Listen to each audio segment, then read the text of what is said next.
श्री स्वामी समर्थ. जय जय स्वामी समर्थ. स्वामींचं नाव घेऊन मी आजच्या ह्या नवीन व्हिडिओला सुरुवात करते. यंदा 25 जून रोजी निर्जला एकादशीचं व्रत हे केलं जाणार आहे.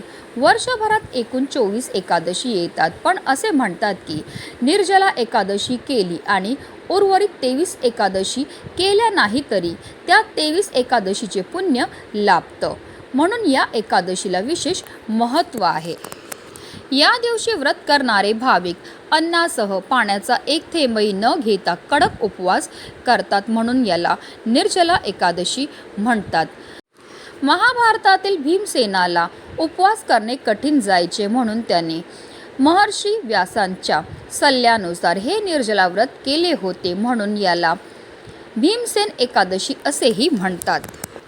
एकादशीचं व्रत हे भगवान विष्णूंना समर्पित आहे आणि या दिवशी व्रत केल्याने सर्व पापे दूर होतात आणि जीवनात आनंदाने समृद्धी येते. यावर्षी निर्जला एकादशीला धार्मिक आणि ज्योतिषशास्त्रात विशेष महत्त्व हे दिलं जात आहे, कारण या दिवशी अतिशय दुर्मिळ योग हे जुळून येत आहेत. या दिवशी ग्रहांची अशी काही खास स्थिती निर्माण होत आहे, ज्यामध्ये 1, 2 नव्हे तर तब्बल 3 अत्यंत शुभ योग एकाच वेळी जुळून येत आहेत.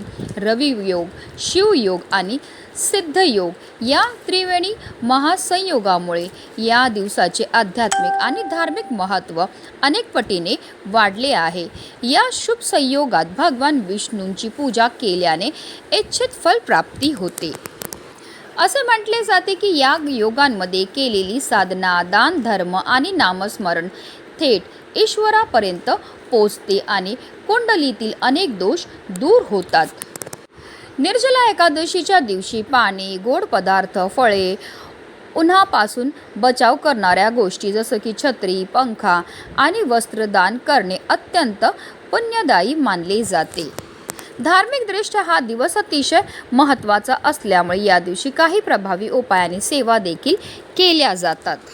आणि म्हणूनच निर्जला एकादशीच्या दिवशी तुम्ही व्रत नाही केलं तरीही चालेल, पण गाईला खाऊ घाला फक्त ही एक वस्तू. ही वस्तू खायला दिल्यामुळे आपलं 7 पिढ्यांचं दारिद्र्य नष्ट होऊन आपल्याला सर्व कामामध्ये यश हे प्राप्त होणार आहे. आपली कितीही कठीणातली कठीण इच्छा ही साक्षात श्रीहरी विष्णू आणि माता लक्ष्मी पूर्ण करणार आहेत. आपल्यावर 33 कोटी देवी देवतांचा आशीर्वाद हा प्राप्त होणार आहे. तर ती कोणती वस्तू गाईला खायला द्यायचे, कोणत्या वेळेत द्यायचे, त्याबद्दल सविस्तर आणि महत्त्वाची माहिती मी तुम्हाला या व्हिडिओमध्ये देणार आहे. तर व्हिडिओ पूर्ण पहा आणि जर तुम्ही माझ्या चॅनलवर नवीन असतील तर चॅनलला सबस्क्राईब करा आणि शेजारी बेल आयकन सुद्धा प्रेस करा, जेणेकरून तुम्हाला माझ्या नवनवीन व्हिडिओचं नोटिफिकेशन हे मिळत राहील आणि तुम्ही एक पण व्हिडिओ मिस करणार नाही.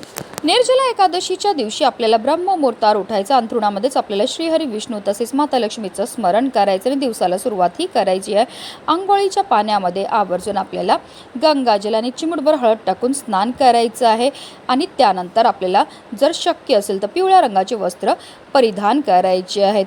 त्यानंतर आपल्याला सर्वप्रथम देवघरामध्ये दिवा हा प्रज्वलित करून घ्यायचा आहे, कारण कोणतीही सेवा किंवा कोणताही उपाय जर आपण अग्नीच्या साक्षीने केला तर त्यामध्ये आपल्याला निश्चितच सफलताही प्राप्त होत असते. त्यानंतर आपल्याला सूर्यदेवांना जल अर्पण करायचं. जल अर्पण करताना आपल्याला ओम सूर्यदेवाय नमः, ओम आदित्याय नमः या मंत्राचा जप हा करायचा आहे. त्यानंतर आपल्याला सर्वप्रथम विधिवत देवपूजा ही करून घ्यायची. श्रीहरी विष्णू आणि माता लक्ष्मीची आपल्याला पूजा ही करून घ्यायची. तर श्रीहरी विष्णूंची तुमच्याकडे मूर्ती असेल तर त्यांना आपल्याला जलाभिषेक किंवा पंचामृताने अभिषेक हा करून घ्यायचा आहे. स्वच्छ पुसून पुन्हा त्यांच्या स्थानावर ठेवून द्यायचं आहे.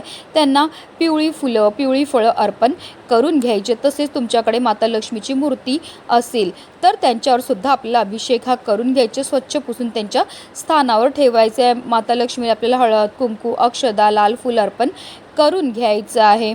तसेच श्रीहरी विष्णूंना आपल्याला पंचामृताचं नैवेद्य अर्पण करायचं. नैवेद्य ठेवताना त्यावर आवर्जून आपल्याला तुळशीचं पत्र हे ठेवायचं आहे, कारण जर तुळशीचं पत्र नाही ठेवलं तर तो नैवेद्य जो आहे तो श्रीहरी विष्णू ग्रहण करत नाही. तसेच आवर्जून आपल्याला श्रीहरी विष्णूंना एक तुळशीचं पत्र अर्पण करायचं. अर्पण करताना आपल्या मनातली इच्छाही आपल्याला व्यक्त करायची आहे. असं केल्यामुळे आपली कितीही कठीणातील कठीण इच्छाही पूर्ण होत असते. पूजा करताना निरंतर आपल्याला ओम नमो भगवते वासुदेवाय या मंत्राचा जप करायचा आहे, की अगदी आपण विष्णू सहस्त्रनामाचं पठण किंवा श्रवण सुद्धा करू शकता. त्यानंतर आपल्याला निर्जला एकादशीच्या व्रतकथेचं पठण किंवा श्रवण करून घ्यायचं आहे। शेवटी आपल्याला भगवान विष्णूंची आरती करायची आणि पूजेची सांगताही करायची। आपल्याकडनं झालेल्या कळत नकळत आपल्याला चुकांची क्षमा याचनाही करून घ्यायची आहे। एकादशीच्या सूर्योदयापासून ते द्वादशीच्या सूर्योदयापर्यंत पाण्याचा एकही थेंब आपल्याला घ्यायचं नाही आहे। रात्री आपल्याला विष्णूचं नामस्मरण करायचं आणि जागरण करायचं आहे। पारण वेळामध्ये आपल्याला स्नान करून विष्णूंची पूजा करायची। त्यानंतर गरजू व्यक्तींना किंवा ब्राह्मणांना आपल्याला अन्न, पाणी, छत्री आणि उपयुक्त वस्तूंचं दान करायचं आणि त्यानंतर आपल्याला पाणी पिऊन उपवास हा सोडायचा आहे। अशा रीतीने आपल्याला पूजा ही करून घ्यायची आहे। देवपूजा करून झाल्यानंतर आपण अगदी सकाळपासून संध्याकाळपर्यंत कधीही गोसेवा जी आहे ती करू शकतात, कारण हिंदू धर्मामध्ये गाय, गंगा आणि गायत्रीला अनन्यसाधारण असं महत्त्व आहे। गायीचा जन्म हा समुद्र मंथनातून कामधेनू गायीच्या रूपामध्ये झाला होता। त्याचबरोबर माता लक्ष्मीचा जन्मसुद्धा समुद्र मंथनातूनच झाला होता, म्हणूनच गायीला माता लक्ष्मीचं स्वरूपसुद्धा म्हटलं जातं। गायीच्या शरीरामध्ये 33 कोटी देवी देवतांचा निवास असतो। गाय 11 रुद्रांची आई आहे, 8 वसूंची कन्या आहे, 12 आदित्यांची बहीण आहे आणि अमृत रूपी दूध देणारी। आणि जो व्यक्ती गोसेवा करतो त्याच्या सर्व इच्छा तर पूर्ण होतातच होतात, पण त्याला मृत्यू पश्चात स्वर्गाची प्राप्ती सुद्धा होत असते। साक्षात श्रीहरी विष्णूंनी सुद्धा आपल्या कृष्ण अवतारामध्ये गोसेवा केली होती आणि म्हणूनच त्यांना गोपाळ हे नाव मिळालं होतं। आणि म्हणूनच आपल्याला सुद्धा आवर्जून एकादशीच्या दिवशी ही गोसेवा जी आहे ती करायची। आता जर गाय तुमच्या घरी असेल तर तुम्ही घरच्या घरी ही गोसेवा करू शकतात, की एखाद्या गोठ्यात जाऊ शकतात, गोशालेमध्ये जाऊ शकतात, किंवा वाटेत कुठेही तुम्हाला गाय ही भेटणार। आता गायीजवळ गेल्यावर सर्वप्रथम तिच्या दोन्ही पायावर आपल्याला पाणी अर्पण करून घ्यायचं, तिची आरती करून घ्यायची आणि त्यानंतर जी वस्तू गायीला खायला द्यायची ती म्हणजे पिवळी केळी आणि गुळ।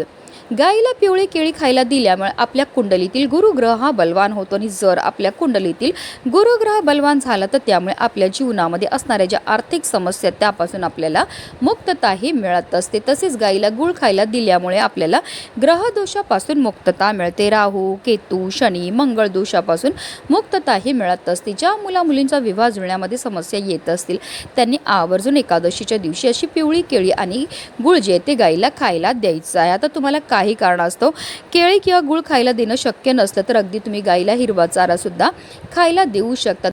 गायीला हिरवा चारा खायला दिल्यामुळे आपल्या कुंडलीतील बुध ग्रह हा बलवान होतो। बुध ग्रह हा नोकरी, व्यवसाय, करिअरशी संबंधित असतो आणि जर आपल्या कुंडलीतील बुध ग्रह बलवान झाला तर आपल्याला प्रत्येक क्षेत्रामध्ये भरभरून यश प्राप्त होत असतं। तर या दोन वस्तूपैकी तुम्ही कोणतीही एक वस्तू देऊ शकतात, की अगदी दोन्ही वस्तू खायला दिल्या तरीही चालणार। आपल्या हातातनं आपल्याला या वस्तू ज्या त्या गायीला खायला द्यायच्या। तर असं म्हटलं जातं जेव्हा गाय आपल्या हातातनं या वस्तू खाते आणि तिची जीभ आपल्या हाताला लागते तर त्यामुळे आपल्या जीवनामध्ये असणारे जे दोष आहेत, दारिद्र्य ते दूर होण्यामध्ये मदतही मिळत असते।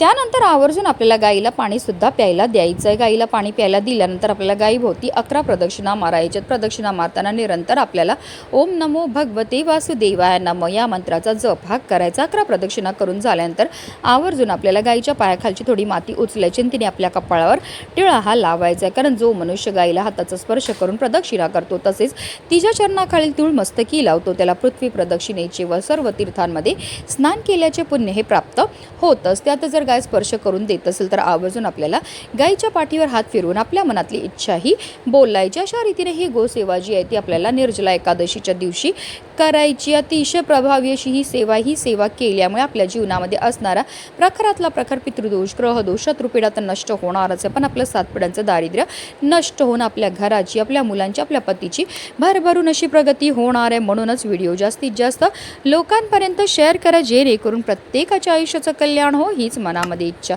श्री स्वामी समर्थ। जय जय स्वामी समर्थ।